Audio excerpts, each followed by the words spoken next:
Hello, and welcome to another edition of The Incorrigible Mr. Zeppo's Unauthorized and Explicit Readings.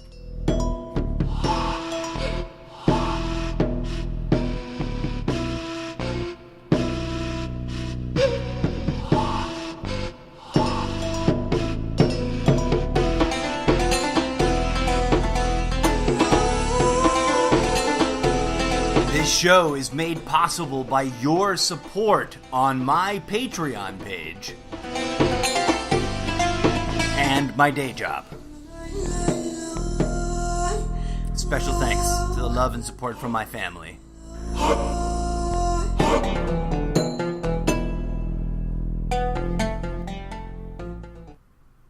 Let's get started.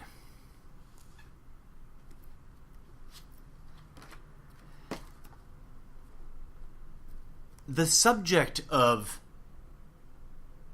God is a touchy one for many people, understandably, because it's simultaneously a very private thing and also a very group identity public thing.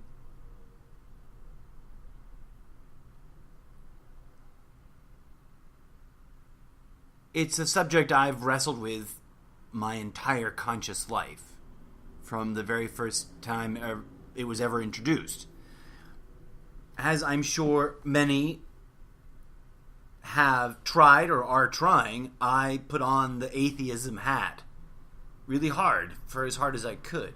And I believe, if I'm not mistaken, so did the author of this book that I'm going to share some thoughts about with you tonight. Karen Armstrong's New York Times bestseller, A History of God. And I love this particular cover, the version I have. I don't remember. I've had this for a really long time. I don't remember when I bought it. But it's just simple and eloquent. And it's got a great subtitle. The 4,000-Year Quest of Judaism, Christianity, and Islam. With three very simple and graphic icons.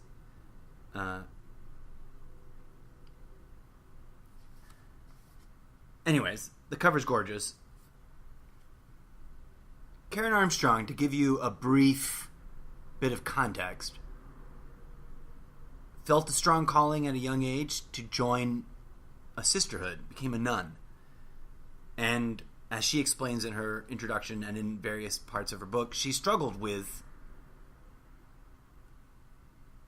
her relationship to the dogma and the biblical content, which is considered source material, and the, let's say, I'm using my terms, not hers, the infrastructure of the church itself.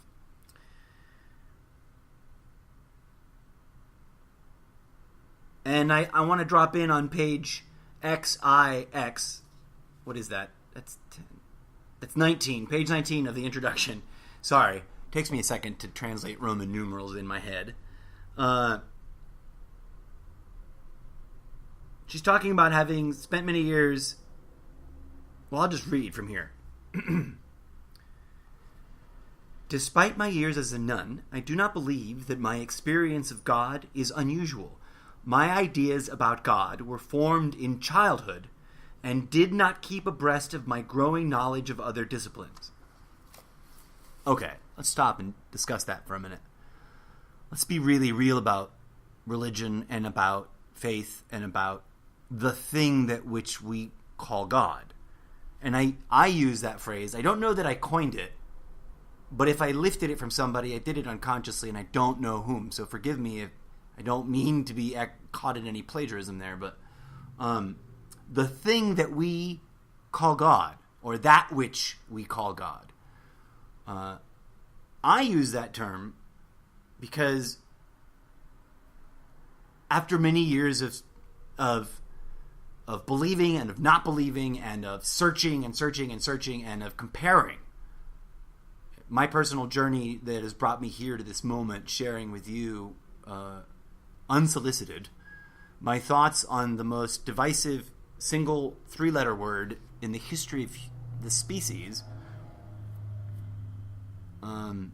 It's because I haven't ignored the subject, and I haven't just latched on to that which my parents believed and ran with it. I've deeply struggled, and I have in all earnestness attempted to not believe.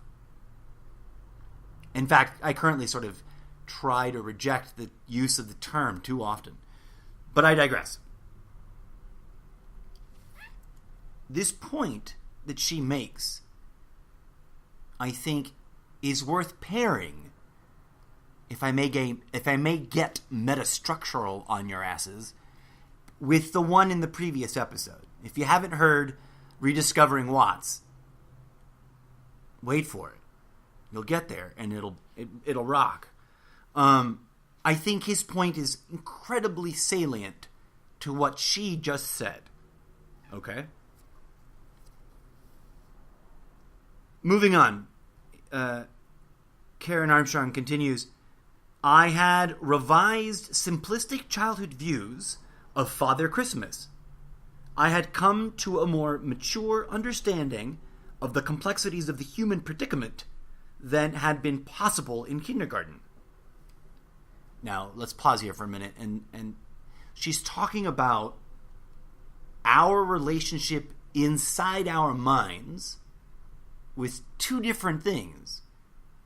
The true nature of that which we are observing, that we all commonly call reality, or the world, or the universe, or the cosmos, and her word-based self-narrative description, or, to use some other term, idea, or, to be bold and use another term, her own self-constructed ideology about how she's interpreting that which she's observing, the thing that we call reality.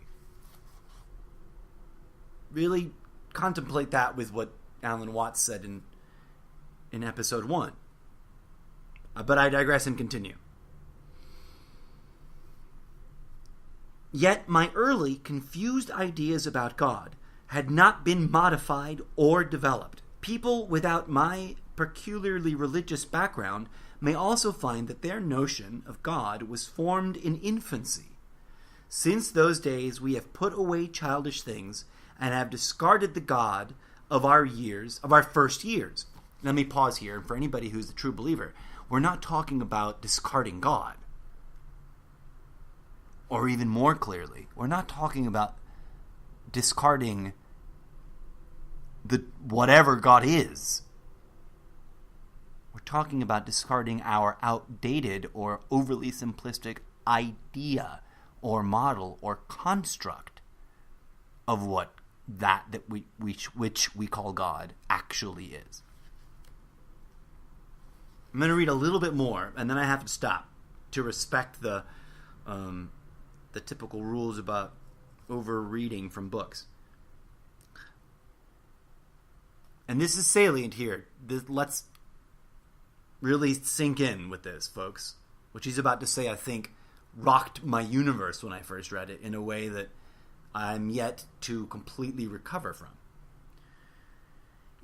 Because I read this book, and before I proceed, I want to interject. I've read this book in different ways and at different times of my life. The earliest, I think, might have been at the age of 11 or 12. No, a little bit later than that. It was right before I got to high school. In anticipation of attending a private Catholic high school at a time when I was sort of ambivalent about religion, because it had basically just been something we did on Sundays that was excruciatingly boring, and that for most of my youth I didn't tune into the words or their meanings that were being said from the stage, but yet was fascinated by the theatricality.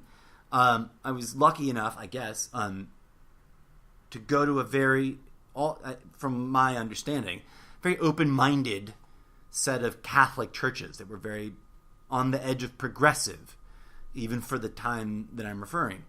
And they were also, luckily, for my experience sake, relatively large congregations without reaching that level of super megachurch, which is overwhelming, although it would have been excellent from a theater standpoint.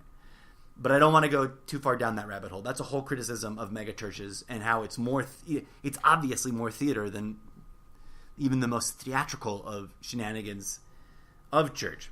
But I don't want to jump ahead. My analysis of church is a separate episode, and I'm sure I've talked about it in other segments. Okay. So the following statement, wrecked me. I think each time that I've read it, in terms of the 3 major times that I read this book, sort of rediscovering it each time, which is also true of Mr. Watts's book. Okay. She continues.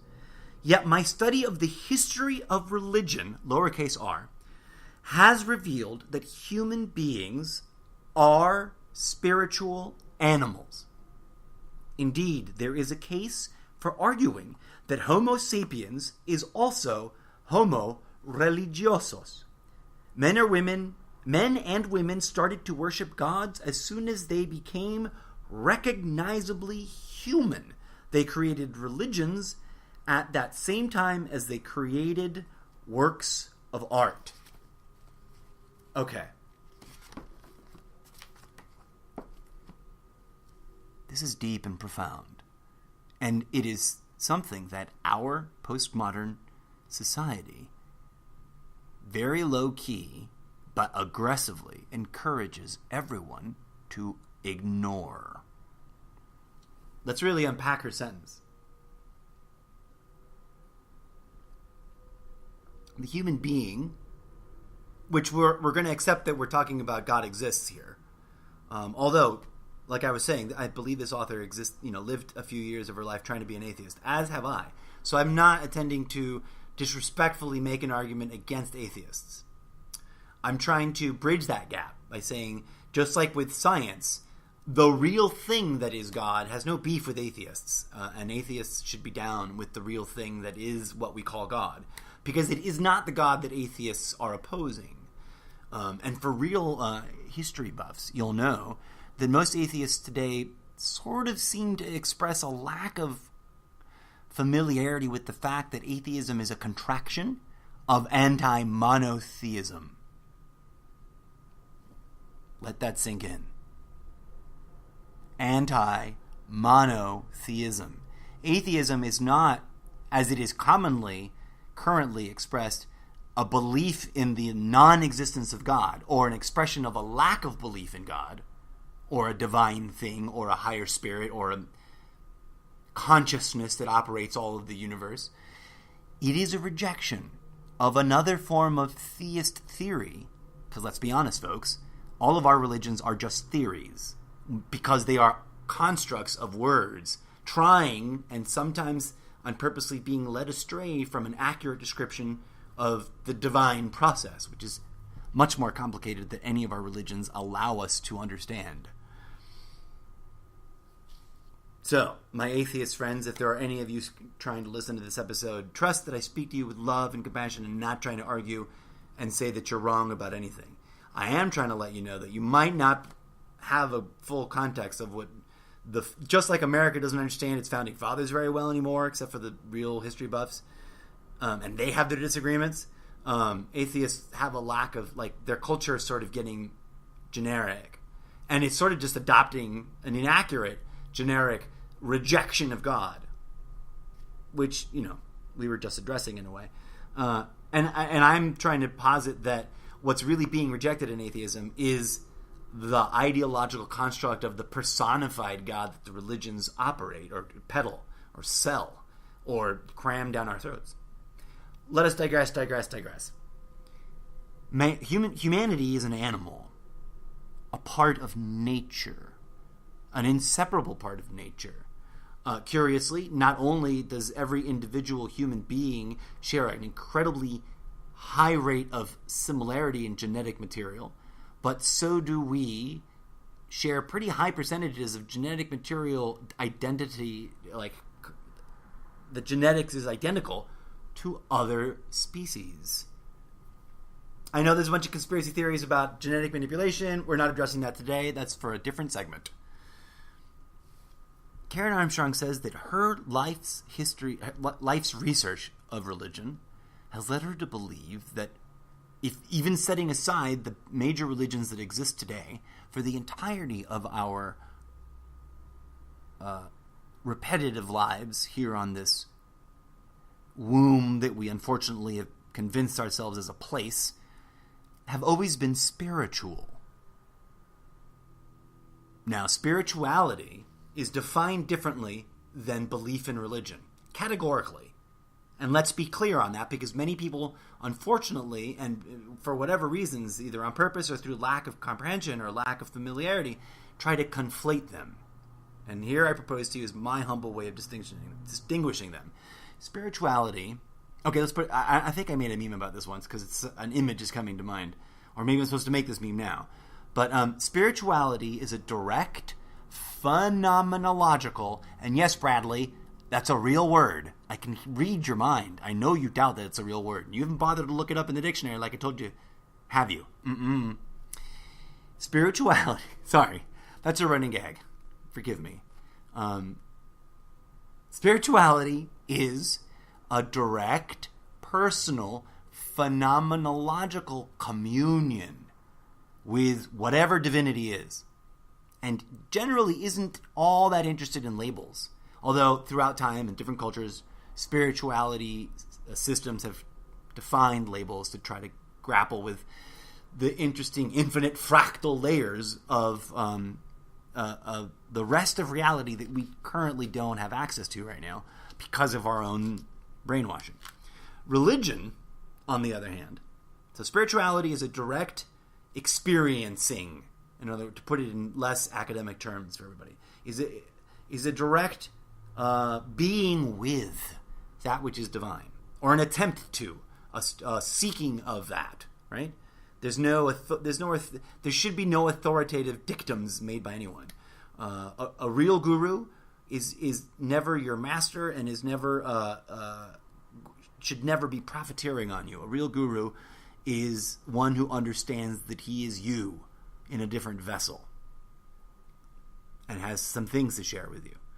And as another adage goes, there's only one guru and one student, and they are all you and you, or you and me, if it makes it easier to grasp. Religion, on the other hand, is a rigid, authoritative, top-down, legalistic control structure with lots of cultural ritual and often, yes, good works and positive messaging and great marketing that's warm and fuzzy, but a general goal to dictate or require blind faith in an ideological construct as defined, usually by committee, by whoever's the wealthiest people who run the church.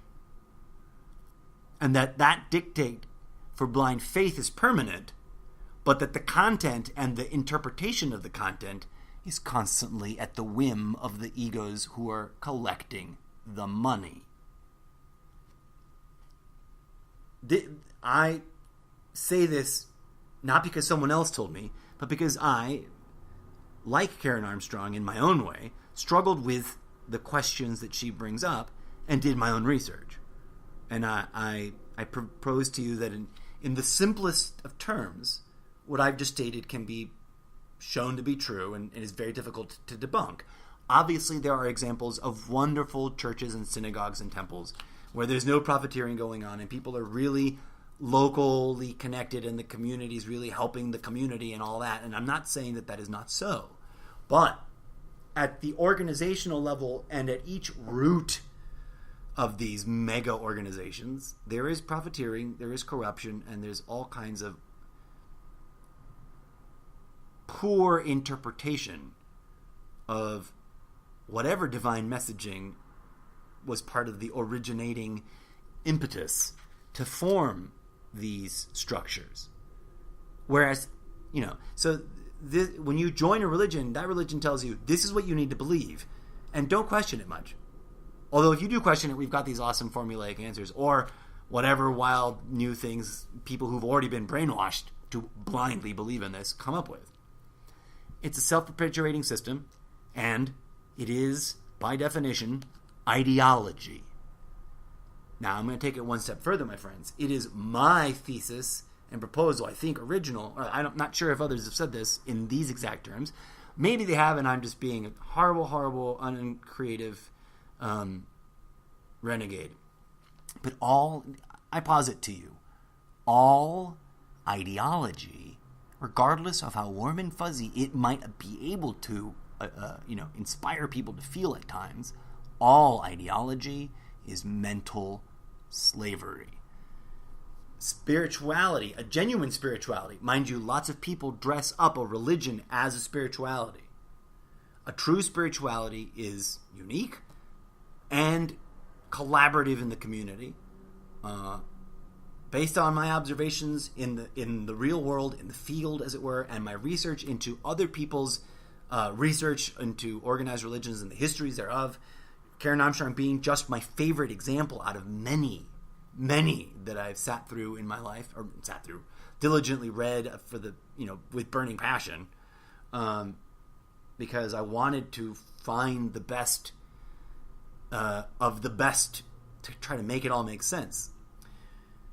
A true spirituality is as individual as it is collaborative with the community, and it is about you, as a member of that community, communing with that within you, which is, by nature, by organic birthright, by the very I don't want to conflate things, I don't want to use the word construct, by the very way it works, by the actuality of it, by the reality of it, not someone's idea of it, a part of, an expression of, a manifestation of the divine thing, or mind. As one person put it, all is mind. They don't mean your silly little identified, personified, attached to your avatar, attached to your wallet, wearing your khaki pants, driving your Mustang mind. That's just a tool that you're using.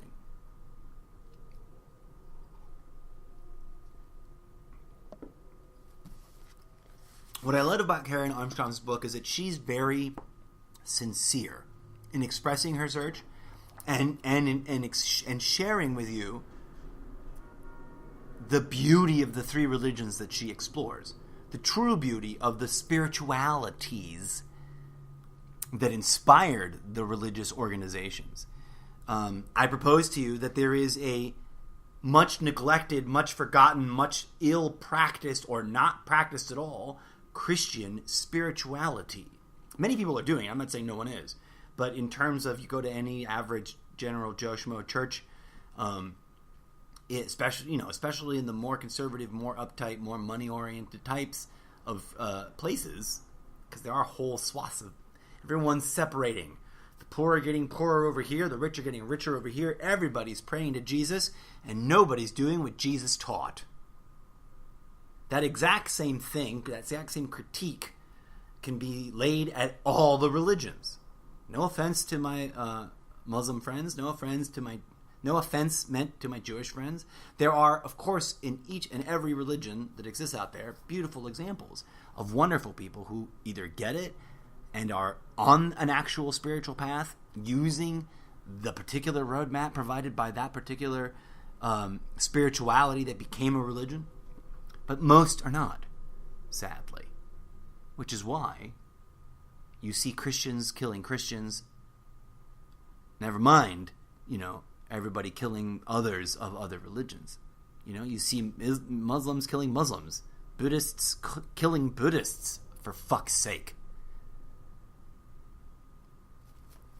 There's an ancient saying, I think it's in Watts's book, and we'll probably come across it in a future episode, but my paraphrasing of it is don't eat the menu.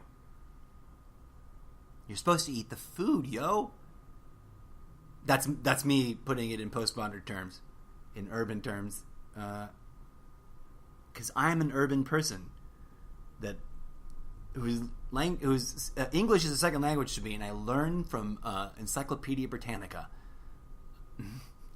Anyways, returning to the beautiful words of Karen Armstrong and finishing the point, digressing a bit. I want to comment on the fact that she ends that last sentence with art.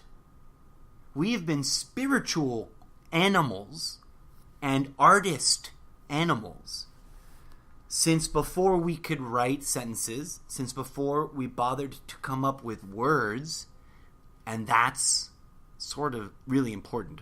Many people can just go, so what? But there's a profound importance to that fact, which I think you'll understand if you, especially once you connect with the previous episode, with the Alan Watts statement. So, spirituality, not religion. Spirituality, although religious, lowercase r, means a practice, right? A real expression of spirituality. Spirituality and art are older than taxes, than laws, than words, than any ideology, because we started doing them before we had words. I'm proposing this is an extension of her language in my reasoning based on other fascinating research. Actually, for anybody who wants a quick look, his stuff is hard to find, but Stan Tenen, interesting, quirky gentleman who was a non-practicing Jew. He didn't, and I know there's a lot of controversy right now and a lot of things that people will say about Jewish sources. This guy was non-practicing. This guy was like a Woody Allen. Okay, he didn't care about the religion. He did not care about the religion. But then he read something and saw something and figured something out and unpacked something from that from the words in Genesis that radically changed his mind and started to honor the religion, although so he doesn't practice it still because it's better. It's this thing is deeper and older than the religion that is practiced now. No offense to my observant Jew friends. I got friends in every corner, folks, and that's sort of part of my message. Like, we got to stop dividing ourselves amongst these imaginary divisions. Okay. Digressing. The importance of art and spirituality coming up and together is that I think a word that could be considered missing here is magic. When you combine spirituality and art, you get magic. And that's a theme for a broader episode, but it's important and I wanted to call it out. Okay, I want to finish this highlighted section that was like the core of the episode, and I got 16 minutes left because it's going to be a long episode. Although I promised shorter episodes. See if I can wrap it up in under 20. Oh no, that already blew that. Okay, I digress. This was not simply because they wanted to appropriate powerful forces, the people who invented, our animal ancestors who invented spirituality. These early faiths, according to her research, expressed the wonder and mystery that seem always to have been an essential component of the human experience of this beautiful yet terrifying world. You'll note that one of the most ignored crises, however you pronounce that word, of our day is that there's no mystery, there's no awe, there's no wonder in our society. We've supplanted that with entertainment, which is way less healthy than awe and wonder and magic. Okay. Religion, like art, she continues, religion has been an attempt to find meaning and value in life, despite the suffering that flesh is heir to. That is what art is supposed to be, and we've sort of sullied art and made it a business that is no longer art, is more entertainment for business' sake, as I think the host of The Frame was talking about earlier today. A coincidence that we come to the same sort of thing. He said something, I can't remember his name right now, bless it, but everyone knows who he is, and I don't mean to disrespect him. I just am not great with names, especially interesting, funky, exotic names, and his is kind of weird, I think. Whatever. My point is, he said he said a sentence that was like, movies are an art that are more business than art, or something like that. And there's synergy here.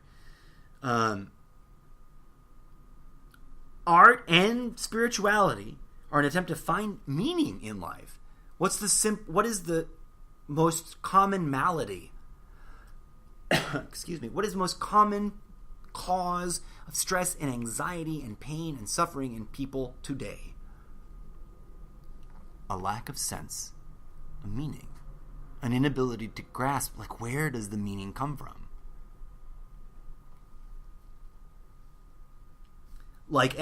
She continues, like any other human activity, religion can be abused. But it seems to have been something that we always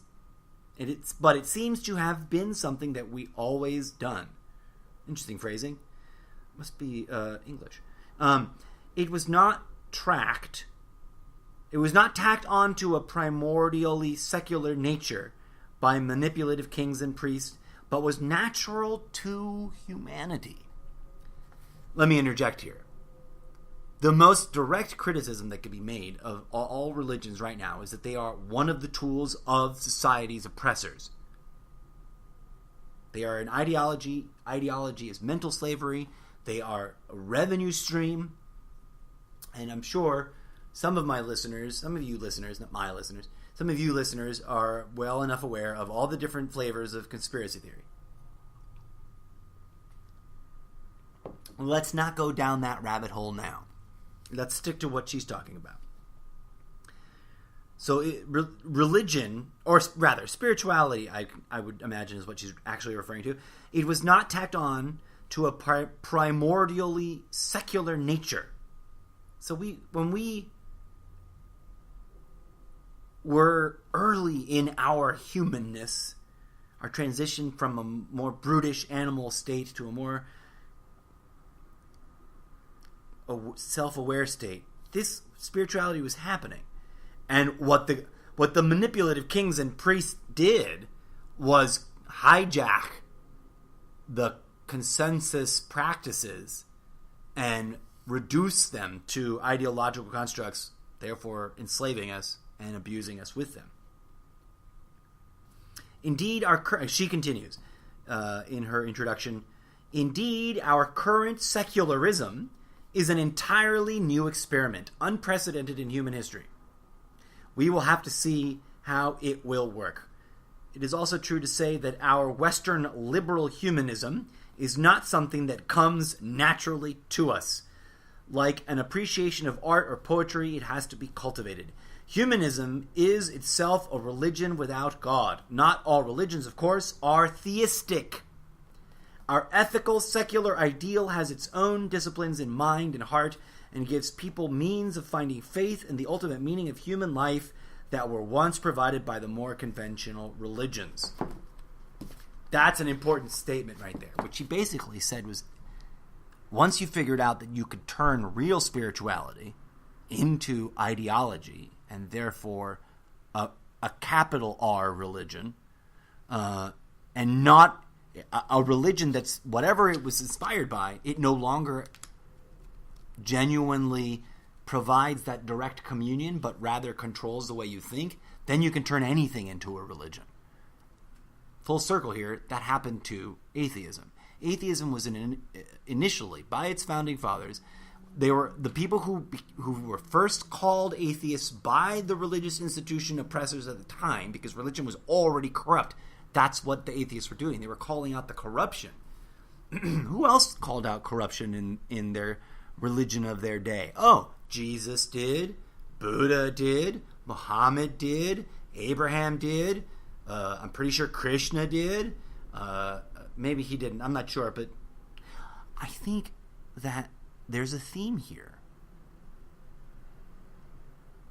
Let me wrap it up. We got 10 minutes left for this double-wide edition of unauthorized and explicit readings.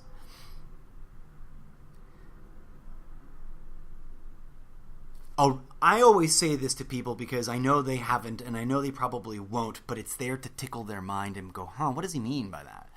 A really deep and honest look at the totality of human history will bear out that there's a lot of misconceptions floating around right now being passed off as fact that are meant to divide and conquer us. And one of these is that whenever you find reason to fight with your neighbor or your family member, then that dividing line is probably an ancient psyop of divide and conquer with the us versus them dynamic vis-a-vis an ideological polemic that is unsolvable, or a false dichotomy of ideological constructs. Like, you must have blind faith in this God, or there is no God. Those are both false. You know how I know? When I've done my own personal research and experimentation, it has become pretty clear that the real thing that is that which we call God has zero need of requiring us to believe in anything. Here's why. You can always tell a charlatan from a genuine spokesperson for the divine. It's very simple. A charlatan, a profiteer, a person out on an ego trip to become the Lord of other people will say, I am God, or God has spoken to me. Singular, not all of us, plural, and you must listen to my words. That's a load of horseshit. And here's how that's the bullshit of religion. And here's the truth of a real spirituality. It is misleading to say we are all God, although it's technically more true than any one person saying they are God. It's still incorrect. The true way of stating it is God is us. God is you. Not you are God. You are your ego construct. Unless you're a hardcore meditator and you're more advanced place than I am, I mean no disrespect for anybody who is, or has at least begun their spiritual path to understand this intellectually. I'm not trying to offend anybody that's already, who might be listening in, who's already on the path. I'm speaking out those who are like, what is all this mysticism shit? And this guy seems to explain it in an interesting way. Okay, so if you've ever wondered what it means to when the mystics or a spiritual guru or whatever talks about, God being within, it's that God is the puppeteer. God is the actor playing your part. You are the words on the page. You are the name with the colon and the sentence being written. It feels like you are that so realistically that it's easy for you to believe that God is not you. But that's the first lie. That's the first lie we told ourselves. That's the original sin, my friends. The original sin is used really incorrectly to brainwash people into feeling guilty, into buying into a blind faith contract with a system that is there to control your mind and take your money and tell you what to think and how to vote and who to go kill. If your religion is doing that, it's not real spirituality. And lots of religions don't appear to be doing that, but are so deep, inculcated, and participating in that it's just, you just got to dig a little deep. If it's a capital R religion, if it's got a massive stadium, if a guy sits on a gold throne, and while they might feed 100 people a year or 1,000 people a year, if they aren't feeding everybody who's hungry every day, and if you aren't part of that effort, if you just go to church and sit in a pew and hand them your $5 or your $1 every Sunday, then that's not true spirituality. That's someone talking to you about what spirituality is supposed to be inaccurately. either knowingly or unwittingly, spreading lies to you. Because God is you. God is this pencil that I'm holding. God is the cosmos. God is everything. So you'll never catch me saying that I am God, not in the sense that like people should worship me and blah, blah, blah. And no one should. Jesus didn't say, come worship me. He said, come be my beloved. Not come blind faith believe me. And with that, we've got 4 minutes and 20 seconds left. Thank you so much for tuning in. If you've got questions, there's a centralized email for all the podcast segments to make it easy to get your questions on the air. That's the incorrigible Mr. Zeppo, no period, at gmail.com. Can't spell incorrigible? It's okay. I've double-checked the spelling, and it's on all my social media. You're always welcome to follow me on Facebook, on Instagram, on Twitter. I almost never open Twitter except to clear out all those annoying numbers in my little fucking phone. I don't use Twitter. I don't know why. Forgive me. It's because it's one too many, to be honest. If you really appreciate what I do and you want to participate, don't be shy. I'm looking for people to have this conversation with. That's especially a shout out to local people. I'm going to vet you first. I take no shit. But if you're local, if you're down, if you're genuinely spiritual, we need to have an email conversation and a Skype meeting and a coffee date. And I mean that in a non-relationship-y, like totally secular kind of coffee meeting. I just don't, whatever. You know what I'm saying. If you're somewhere else in the world and you've got a little disposable income and you love what I do, I hate to beg for money after having castigated and chastised the profiteers. I'm not a profiteer. I don't need this money. I've got a lovely day job that I absolutely love. I would love to do this full time and create jobs, though. So that's why I try to, not too heavy-handedly, I hope. I'm relatively new at this, so if I'm overdoing it on the self-promotion, give me a wink, wink, nudge, nudge, say no more, and I'll try to tone it down. But it's also my passion and my life's calling to unravel the mysteries of this bullshit clusterfuck that's going on and help point seekers who have chosen to be seekers in the right direction. Not because I'm some authority. I'm not. For those wondering, I have never and never will claim to be awakened or enlightened. I think it's cute and adorable that people are patting themselves on the back for being awakened. No offense. This is just some crazy old uncle.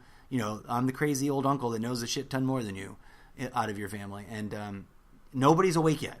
You know who's awake? Buddha, Jesus, Muhammad, Mary, and a bunch of other people whose names we've forgotten. There are people who wake up and they go on to go do stuff. And I'm not saying that that's not possible. I'm just saying that anybody who's on Facebook patting themselves on the back for being awake ain't. All the enlightened ones are busy on another plane, in another dimension. They got nothing to do with Facebook, folks. So, that's self-evident. I'm not enlightened yet. But here's the kicker. I've done enough research. I'm convinced I don't believe this. I think I know it is real. Phenomenologically, I've had enough evidence, and research-wise, I've had enough how do you pronounce that word? Not collaboration, but corroboration of that evidence from other people's very believable evidence, witnessing testimony, that the transcendental bullshit is real. That all that hippie, new age woo-woo is where you can start having that direct personal relationship instead of believing in somebody else's word model of it. And that will heal you. I gotta go. May peace, love, and grooviness be with you. Thanks for listening. Thanks for sharing. Thanks for liking. Thanks for subscribing. All that. Peace out.